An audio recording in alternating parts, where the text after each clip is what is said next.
This is tape 9, I think, and it's February 19th, Sunday. Still dealing with need, no need, this kind of thing.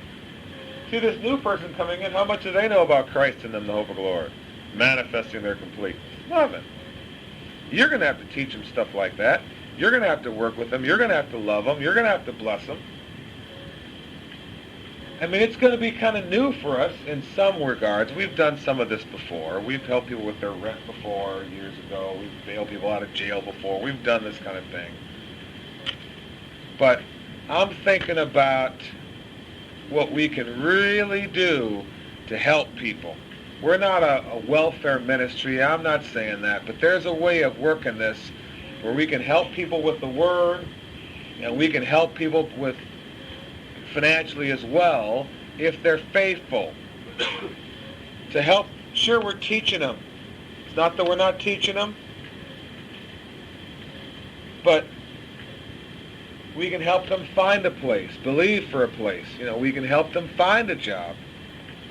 We've done some of this before. People who come to fellowship with wanting a place to stay, having a need because of where they're at for a place to stay. And we've worked with them and taught them, here's what you do and here's what you can do. It's just, we don't have to limit what we can do to help them. So where they now realize that somebody really cares, they're getting the Word and they get some help. If they're faithful. I don't know all of how to do it yet, but I can see it. I can see it. I know the way ministry years and years before I was there did a lot more of this. Got taken advantage of. A lot of people took advantage. It just has to be worked and structured right. To the degree that by the time I got in the ministry, abundant sharing, there was never any thought of it being used for anything else other than books and tapes and to pay for someone coming to town and these kinds of things, and an occasional this and an occasional that. It paid for Craig to come to town, or Dr. Worrell to come to town, or others in the ministry. It paid for people that were full-time for the ministry, and that's wonderful. But I see there's more than that. Now, yes,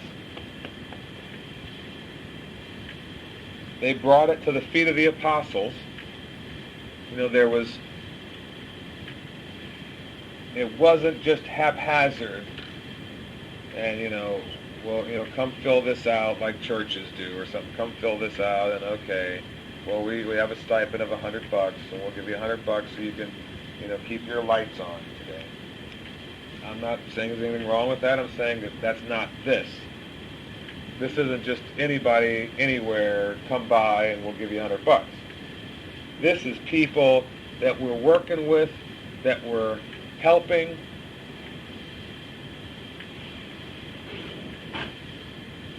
To get the Word. We're teaching them, and they have a need. See? But let's think further. School. What can we do to help those where school is a necessary part of what they're doing because of what they want to do? I want to do this, or I want to be that, and I've got to learn some things. It's something that should be open to be talked about. We have what we have at this point, but as God continues to bless, we'll continue to have more. And so we utilize it properly, and people that got blessed, then they're able to give and to bless. What are you able to do from a giving perspective if you graduate school and you don't have $40,000 in debt to pay? What are you able to do when you're ready to have a house and it's available for you to, whether it's borrowing from a believer, which is okay, with no interest. Now, it's tricky how you have to do all that. Some of these laws are geared towards making it almost impossible, but there are ways of doing it. where, that house note, the mortgage is through by way of the believers. Again, a lot of this stuff people abuse, or it's open to possible abuse. So should we proceed being afraid of abuse?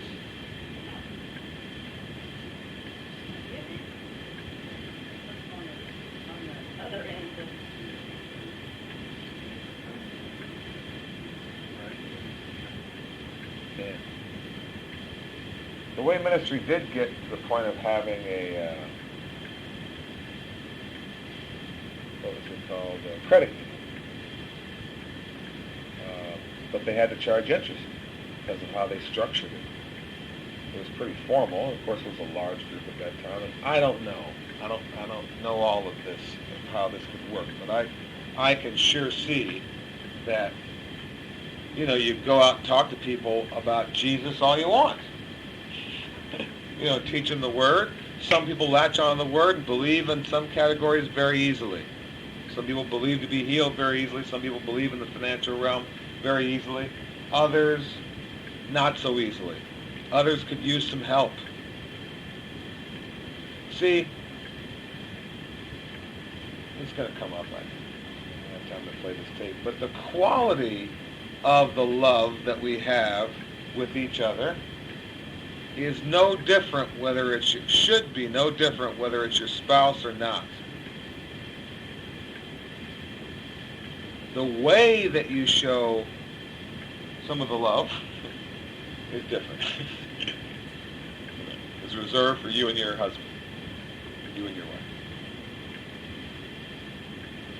But the love of God, the quality, am I supposed to love Evelyn with the love of God and the renewed mind manifestation more than I love you? No. Tough to see. Think about it now. See, are you supposed to love Jayla with the love of God and the renewed mind manifestation more than you love Sophia, more than you love Mark? Has nothing even to do with male and female. More than you love me? No. Especially good to the household. But in terms of the relationship and aspects of that relationship, different. Okay. Sex, different. That's reserved for you and your spouse, you and your husband or wife. That's right. Well, more to come, Mordecai. Okay, well, we were talking about some stuff. We're talking about live.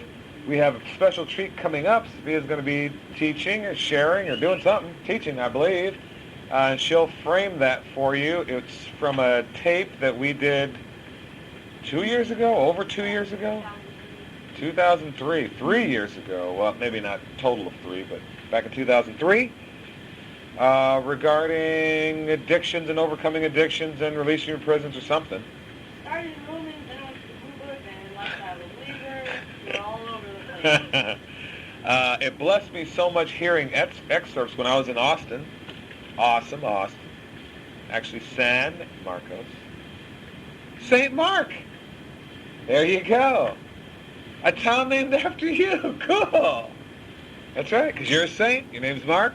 Bada bing, bada boom. So that was absolutely terrific. And I heard, Sophia was playing a tape, taking us on to the airport, and I was teaching, and I'm listening to this thing, and I'm just fascinated because the word is so good. No matter who's teaching, if it's the word, man, it's just awesome. And so I thought, oh, wow. Then I found out that, which again, I won't steal your thunder, Sophia. You can frame it. But so in a moment she'll be talking while we're waiting for food. And then after the food, she'll be talking again. Any on the who side. So practical. So I'm thinking, you guys, again, we haven't figured it all out. Just my heart's there that, hey, if we've got money in the ministry and we've got people that love God, love His Word, like those of you in this room, if we can believe to give, I don't want it sitting there doing nothing. Now it's about moving the word. But who moves the word? People. People. People. Individual believers move the word, see? Individuals move the word.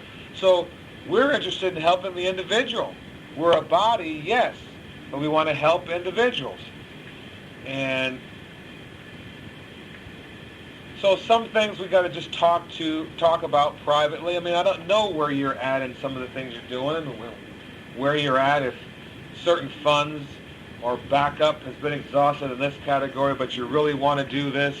But what we should really think about is not just the world's push, where the world's pushing you or what the world's pushing you to do or what you feel like you're supposed to do because of your parents.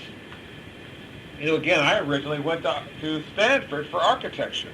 They phased out to get a degree, to get a job with my mom and all. Well, you'll be the one that goes to I was the first one to go to a college, but I would have been the first one getting a bachelor's degree or whatever other degrees I would have gotten. I guess as an architect, it's probably more like a master's because you have to do it for 6 years. So that was what I was going for. But I ended up going to the Way College of Emporia, getting my degree in biblical research and practical theology. It was the equivalent, what they would call the equivalent of an associate's degree. But I went for 4 years, practical on the field training as well as in resident training. So 2 years in resident. Actually, I spent 3 years on the field, which is pretty typical now for people that go spend 5 years getting their bachelor's, for example. But it wasn't, that degree didn't prepare me for a specific profession, you know, where you're going to make $35,000 or 40 or 50 or 60 a year. What prepared me was the word I learned. I learned how to think and how to think the word. And I've taught my heart out to you guys over and over and over again that you don't have to be knee-jerk with the world. It doesn't make a damn bit of difference what the world thinks you ought to do and thinks you ought to have and thinks the level you can only be at this level because you only have this degree. It's like that with housing. We learned years ago. They set up all these barriers to keep you from being able to get a house. Well, we didn't qualify on any of those counts and got our first house. Because you don't have to qualify by the world standard. You just have to qualify by the word standard. If owning a home would bless you, God's big enough to work that out. Now to take it further, he's big enough to work that out where you don't have a mortgage.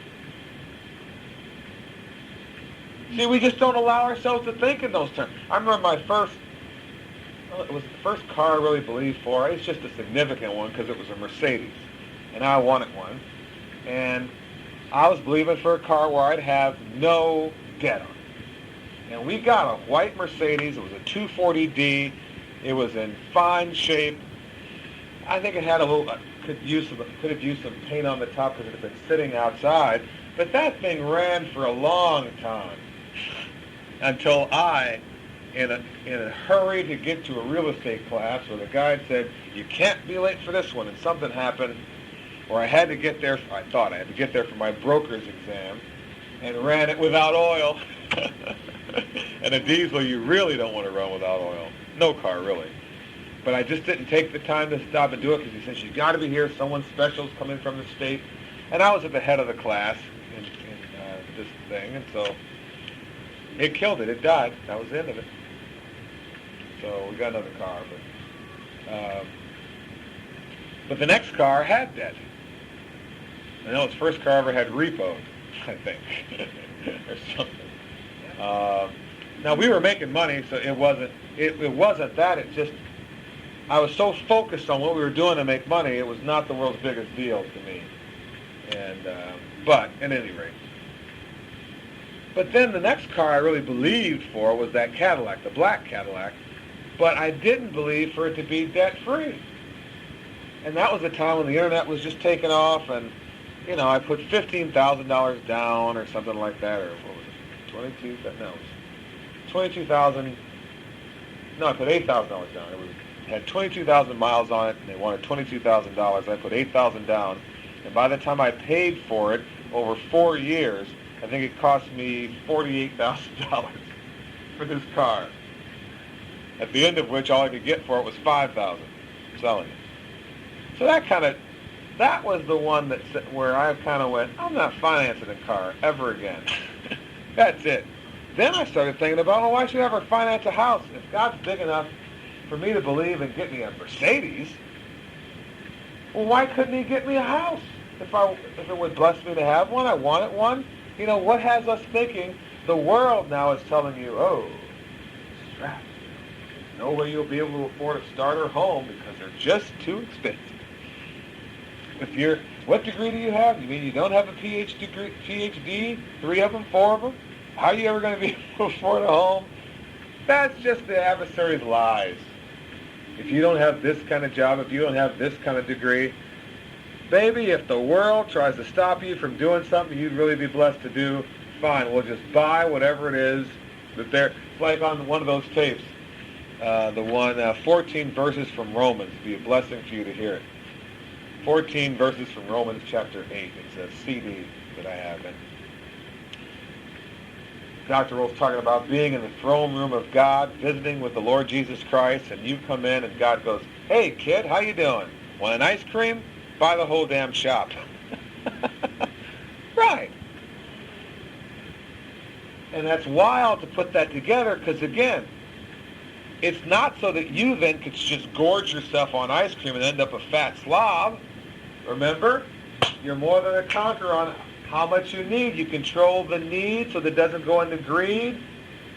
You know, you keep that under control. So, but now you can have an ice cream whenever you want. But what else do you have? Plenty of ice cream to bless all the believers.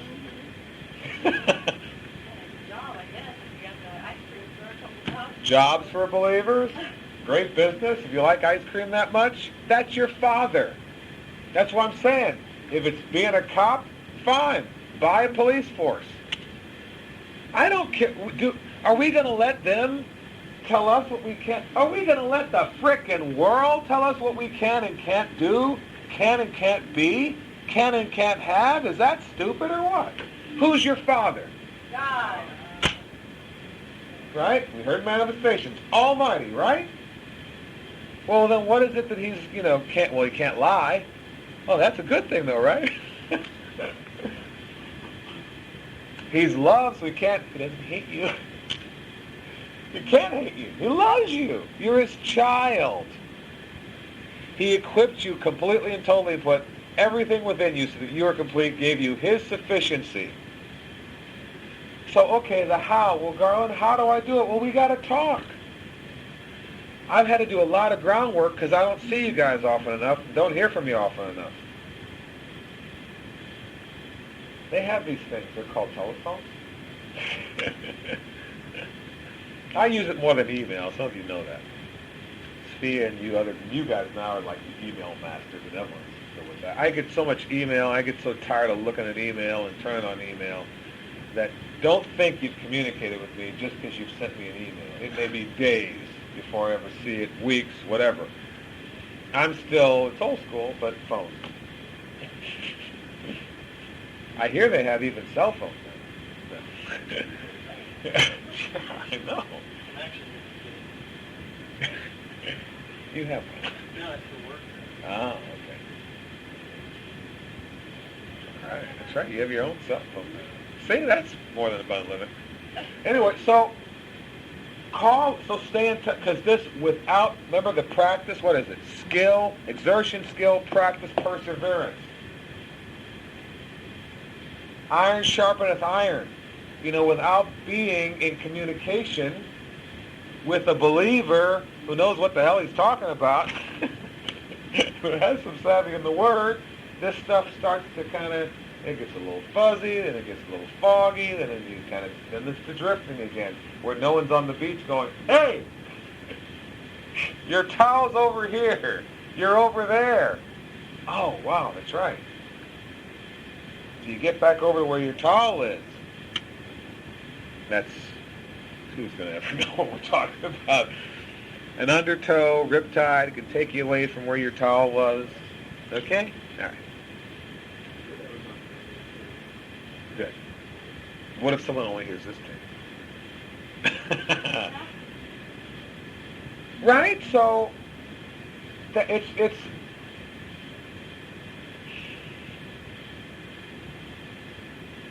that's something that we could use, that communication. Also, for you to cement this stuff in, you got to teach it. Not just her, you. Got to teach it. See? Got to teach it to somebody else. There are people, the next waitress, that you see often, they just are desperate. Housekeepers, whatever, they could use something positive. And if they don't want to hear it, fine. Then keep living your life of quiet desperation. They so desperately need, and they want to hear too. They do. They may put up a front because they don't know where you're coming from. And they're suspicious, because why would anyone help me that doesn't know me, that isn't working here at Walmart or working here or living here or what? So there's that distance. That's for their protection, so they think. So there you are with the love of God, and they're suspicious. Why would anyone care about me? Why would anyone love me? You must want something, and I don't have enough to get. I got what I got. You want me to put money into your church, probably, or something. Is that what it is? And you just want to bless them, teach them the word. You need to bring them to the point of giving, or they'll never have anything. But we do the giving first, like God does for us, right? God gives to us first. Your first fellowship was a restaurant. I think we paid for the meal. See, we move first. We give. We bless. We help. We invite people over and give them and let them eat with us. Or take them out somewhere to eat. We make that first move of love and blessing and giving. And if they reject it, they reject it. But who still gets blessed from giving? We do. It is more blessed to give than to just manifest it for ourselves.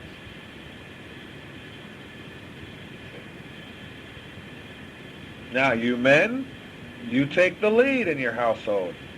Maybe you don't know you may not, in one situation, maybe you don't know as much word. Well, get going. Why? Because you men are the what? You're the head. You're the head. And women have this incredible responsibility and privilege to submit. These dynamic, wonderful women of God. You think that's not challenging? That have all this word, love, and knowledge, and ability, and understanding of life and situations and all this stuff? And they got to submit? So you better be working your butt off. Sure, I'm thinking the world all the time. I got to stay ahead of her.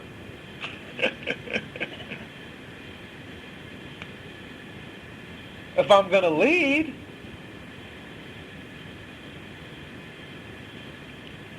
see, then you hit this thing that's causing all these problems in marriages where the woman is earning more than the man.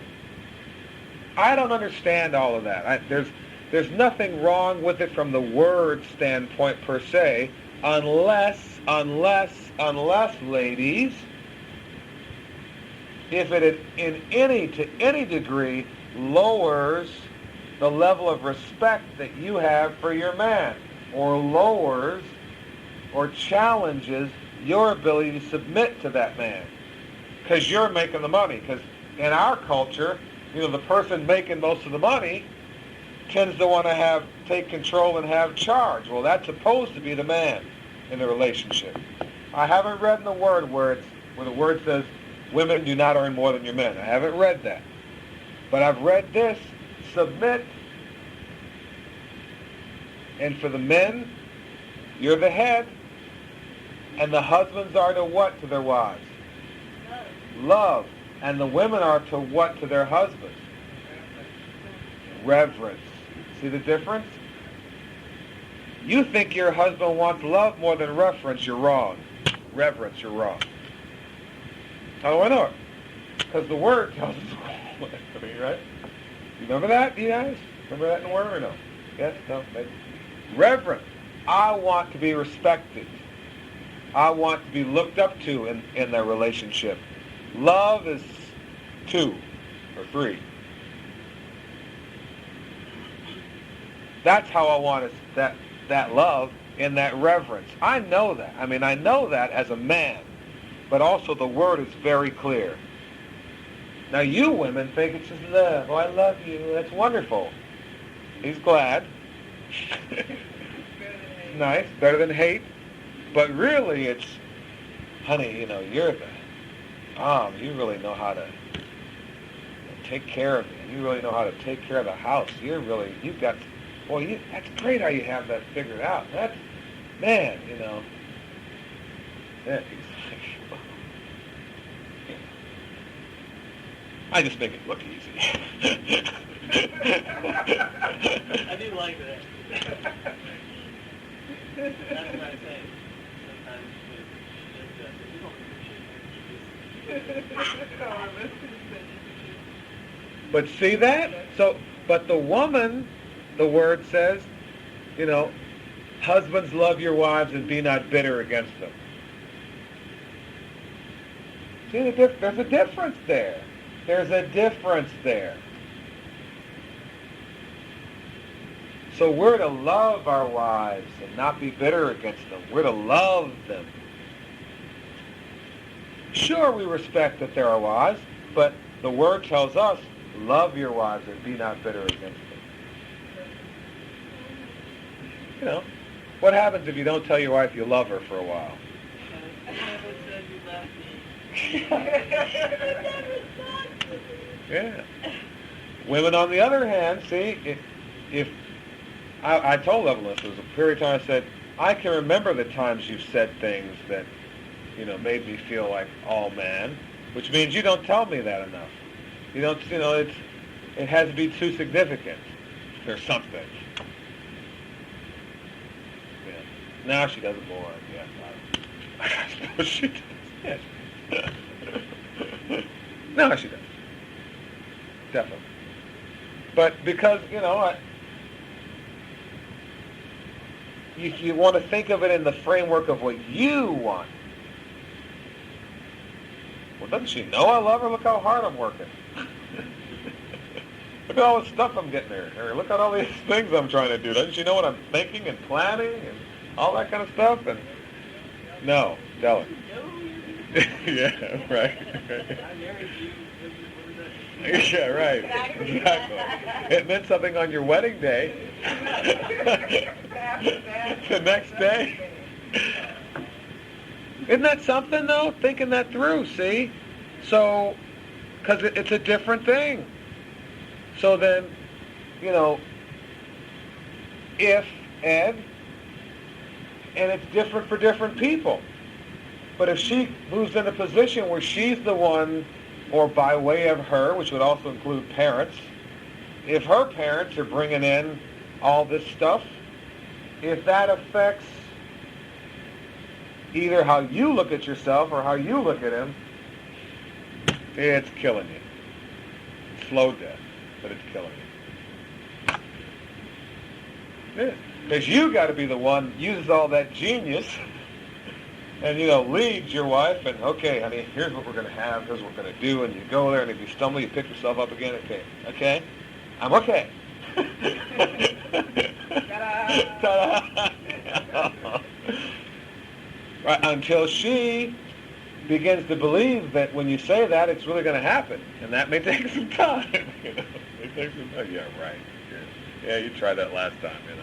Sure you are. But at some point, you pull it off, and then you pull it off again, and all of a sudden, she's like, wow.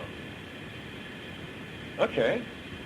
She kind of gets there, changes her mind, gets there where she believes what you say. Believes you're going, okay. Instead of thinking you're just BSing. Why they'd want to think that, I don't know, but they do. Evelyn just said that something like that to me the other day. Well, and I've learned that not to speak up and tell you when, I know you're full of crap. Like, oh, okay. Thanks. Well, that's what she's thinking. That's not what I'm thinking. I'm thinking through how we're going to do this and how we're going to do that, and thinking through this situation and that situation and working towards it and wanting her to get on board. And she's thinking, well, I've heard you say this and I've heard you say that and I've heard you say it this way. I'm not sure which thing I'm supposed to get on board with right now. So I'll just count it up to just, you're BSing right now. And then finally she kind of sees more of, okay, well, no, he really is moving in that direction. Okay, he really did get. But that we got to be working to be there, to lead like that, to be the head. Does that mean we're the head and we don't listen to a doggone thing she says? That would be the dumbest thing we could ever do. Why? We married them, and we married them thinking that it was going to be a blessing. So now all of a sudden, is it a cursing? Did we make a big mistake? No. No. There's all that great stuff about the virtuous woman, which is talking about wisdom, but it uses a woman personified. We're supposed to have something on the side. Where your wives have some little, that talks about they have a little business. They take care of making sure that whatever you bring in stretches as far as it can. So we're not thinking of just buying junk all the time as women, for example. Because we want what that man brings in to stretch as far as possible. Not only that, we might grow a few things. I'm really thinking about that. I'd much rather grow something that I've got to buy at the health food site. I'd love to see something being grown. Good Lord. $1.50 orange. Something ought to be grown somewhere that we don't have to buy at the health food store. See? Or we believe God for sales. We find out when that orange is going to be half price or something. I don't know. All those kinds of things. There's a lot. There's so much. But word, all of that, You know where she learned it. Phone call away or a short trip away on a plane or whatever to get that word where you've got it, where you just have, you develop more and more and more and more of that confidence because it's got to be you. You're the head. So who's in charge of the fellowship?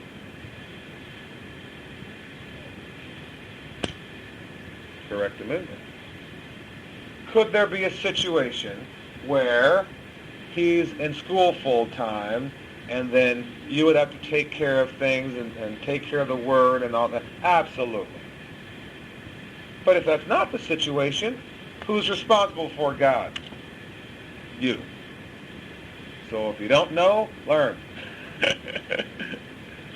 Okay. You're responsible for God, and all right. So you're responsible for God to lead that family.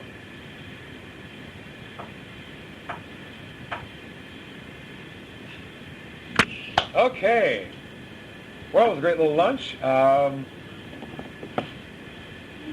We used to have something called, it was a sheet of jobs, a whole bunch of different types of jobs, or not jobs, but businesses you can start. What was that called? Job fair.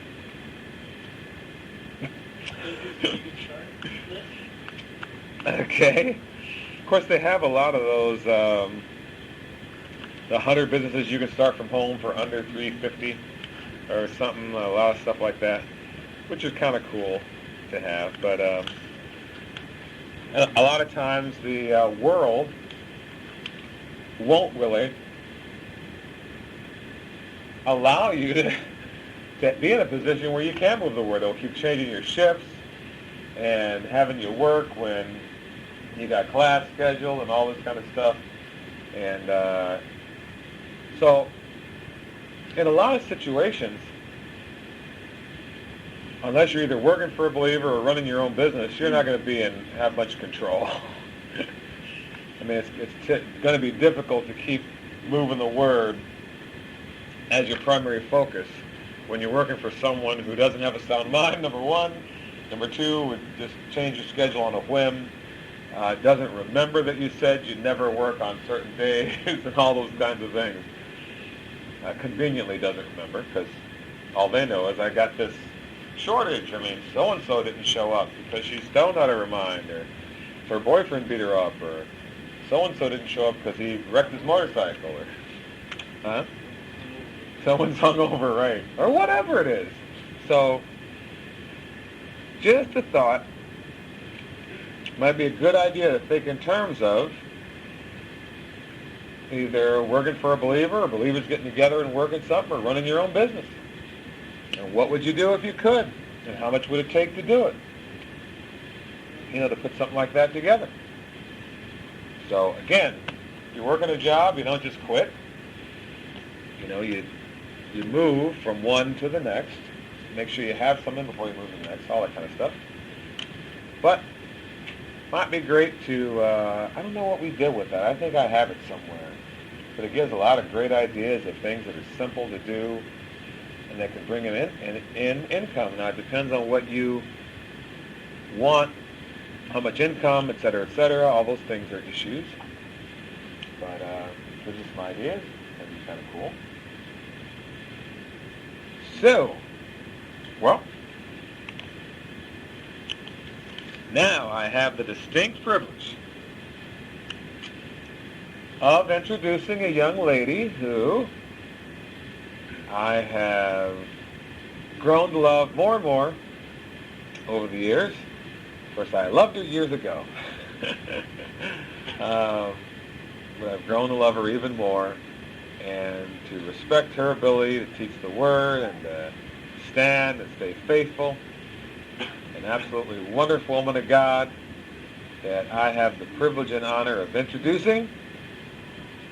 With no further ado, our own Sophia Tanya Ellison.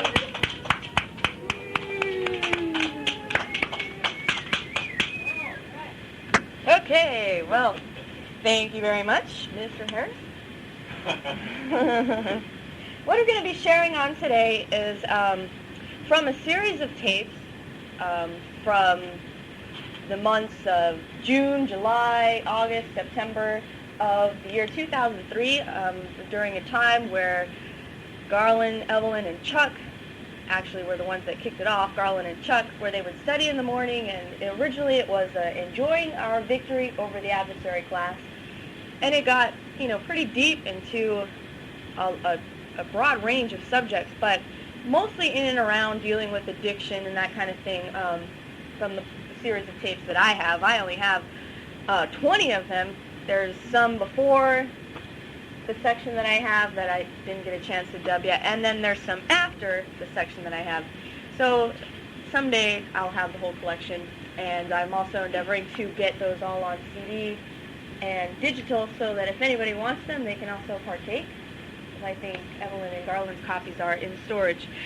But anyway, what's so wonderful about these tapes is that they really laid, in this particular class, they really laid a serious foundation for me to work from when I was struggling, when I realized that I had some issues and I got to a point that I really needed to make some changes in my life because I had developed some habit patterns that brought me into possession and, addiction, and I couldn't help myself. So I started listening to these tapes as homework, some of the back before I went, and I got to stay with Garland and Evelyn for 30 days, and then, so I was there on some of these tapes. And, after that I moved to Texas, and so for the past 2 years I've had these tapes to enjoy and listen to and really work and get into my heart. And they have really made a difference. And specifically this one that I'm going to be sharing from, I've transcribed it.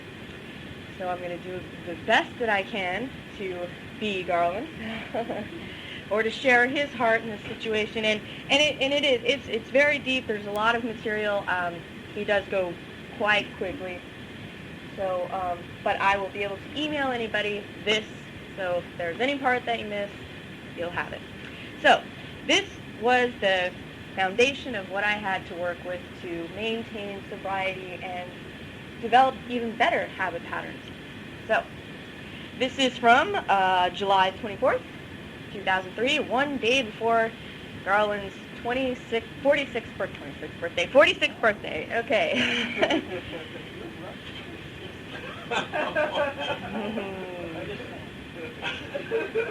What birthday?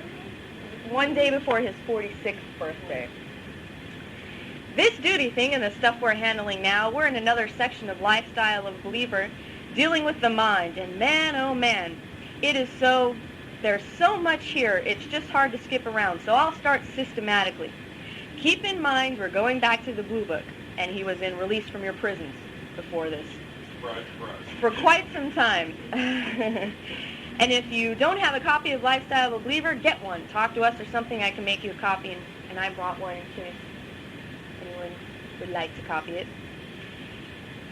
We're on page 3 now, top of the page. Yep, we're going to 3. The conduct or behavior of an animal is prescribed by its physical constitution. There's so much about this that's so scientific in nature. See, the way the mind works, it's not where everyone's mind works differently. Baloney. Everyone's mind works the same. There are different thought patterns in people's minds because of how they've lived, where they grew up, their parents, their environment, etc., etc. Well, I was on page 3 before we had to handle some things. Biologically, we were talking about the mind. The reason some of these things work are so familiar to everybody is because everyone's mind, their brain, I should say, their brain biologically is the same. There are different thought patterns in their mind. There's the chemical side, of course, the brain, physical chemical side, and then the mind, the actual thoughts that throw through that brain. Like the difference between the object and the subject. And again, he's referring back to the Blue Book. You know, get your object in mind, which would be the situation or whatever it is that, the object. And the subject is the way you think about the situation, the way you're thinking about the situation. That's what he's talking about. Once again, there's a physical underlayment, the brain of the mind, the overlayment, if you want to call it that.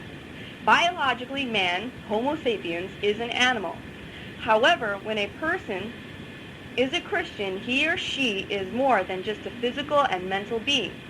He or she has a spiritual side, which no other animal, human, or beast has. Instinct is for man and animals and innate. And you know what that means. Inborn, inbred, hereditary, inherited, and latent. Psychological. You know what that means. Psycho, psyche, the mind. Psychophysical. Now we're talking about the mind and the body connection. So psychological, the study of, or the science of the mind. Psychophysical, the connection of the mind and the body. Mental disposition. Mental disposition is your leaning, your prejudices, your judgments, etc. What's your disposition? You're leaning. How are you leaning? What are you leaning towards? Which leads to action in a certain way. Did you catch that? That's that mental pattern. Yeah. That's Chuck and Evelyn participate, so I've got to throw them in because sometimes you won't know why Garland goes to the next thought. So that's that mental pattern. Which, right, it leads to action in a certain way. Instinct for man and animals is an innate psychological, so that's the mind connection to the body, and then mental disposition, which you could say mindset is another way of using that, which leads to action in a certain way. Everybody has that. Animals will act in a certain way. You corner an animal. Of course, there must be certain animals that will act differently. Some will act like they're asleep. Sure, some will act like they're asleep. Some have a hard shell, so there's a certain psychophysical understand. You have a shell there because in their situation they curl into a ball, making it difficult to attack them. Certain other animals excrete something where if you bite them it's horrible tasting. Other animals, their smells, woohoo, skunk. Man has also certain instincts that are just a part of his physical makeup. Now, that can be adjusted in man based on now you start dealing with psychology. When you deal with a different environment for this as opposed to for this person as opposed to that person. We learned in class, foundational class, talking about spiritually dynamic living foundational class, that man basically only has two fears that they know of at birth. The fear of falling and the fear of loud noises. All other fears are learned. The will, emotions, and reason, while all separate entities, are unified in one person who is body, soul, and spirit. Will, emotions, and reasoning, while all single entities are unified in one person who is body, soul, and spirit. A man's intellect is the whole person thinking. His will is the whole person choosing. His emotions are the whole person liking or disliking. A man's belief and conduct are indissolubly bound together, because they can't be dissolved, can't be broken apart, as roots, trunk, limbs, branches, twigs, and fruit are organically connected to one tree.